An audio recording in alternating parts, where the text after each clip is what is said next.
Kobe, put your book down, please. Welcome to Pilot Point School, where there's no shortage of methods for a student to learn.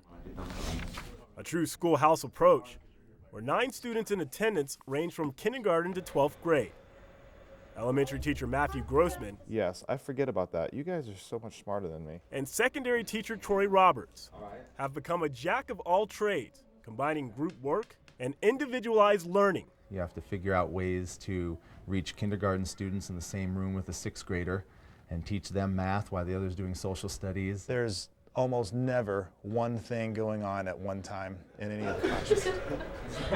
That's not to say it's without its challenges. You're a bit of a circus act some days, and other days you feel like it went incredibly smooth and you reached everybody at their level a little bit, and that's what success looks like in this kind of a system. As one of 12 Bristol Bay Region schools in the Lake and Peninsula School District, the Pilot Point School is tucked away on the Ugashic Bay shore. Teachers here have learned to be flexible with limited resources. The village averages around 68 residents. The con is that I'm the only one, and I don't have any support staff. Matthew says sometimes he's had to teach the same subject to multiple grade levels at the same time. The younger kids are getting what the older kids are hearing.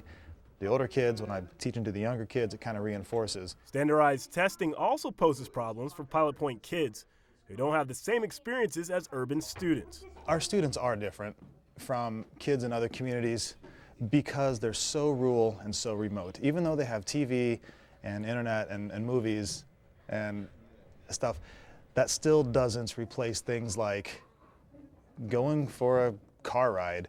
You know, they don't know what it's like to put on a seatbelt, or to some of the stories will talk about, you know, Joe and Susie went downtown. I've had kids ask me, what's downtown? While grading students in rural Alaska can be tough, so too is grading the teachers. So when you think of 25% of my effort will make it onto a page that the state and the federal government will look at and determine how successful I was as a teacher, you know, what about the 75% of the other time that I spent?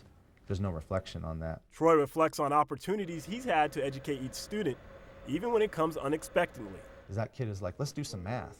And I'm like, yeah, let's do some math, you know, because this is an opportunity for us to grow, and that's a success. Barney's like, Teachers credit a true village partnership. she's pretty good at reading. She can read the story and then answer questions. But despite the success, the school faces the threat of closure nearly every year. With our current numbers, we're in danger of not opening school next year, and that's a frightening thing, you know, for the village to live here with kids and to have the possibility of your school not opening in the fall. The state requires the school must have at least 10 students to receive state funding. We're blessed to live in a community that takes care of themselves. They have high standards for their kids. They support us. They support the school. Support comes in a variety of different contributions. Sometimes you don't have a PE teacher. Sometimes you don't have a bus driver. So you fill the roles that must be filled. You make the best of every day, and you just let the Lord handle the rest.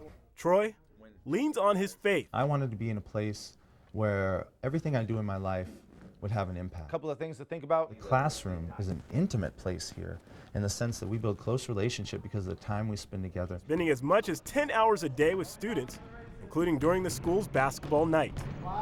I'm not the here's the lesson and get out the door. I have to examine how I'm living. What's it look like when I'm at lunch? How do I spend my time? There's no staff lounge. I can't go crack ridiculous jokes. I'm sitting next to the kid. What life am I going to show that kid? Life lessons beyond the books. I try to teach them that we're in the midst of an activity that you're going to either choose to be a person of character who does with honesty and integrity or not. And it's a teaching style these educators enjoy. I'm very happy doing what I'm doing now, and I love my kids and my students. I can send a kid into the world and they can divide fractions, and that's great. But if I can send a kid into the world and they can meet a challenge and they can control their emotions and they can come back to it the next day and say, let's get it done. Reporting from Pilot Point, Alaska, with photojournalist Kuba Vols, Corey Allen Young, Channel 2 News.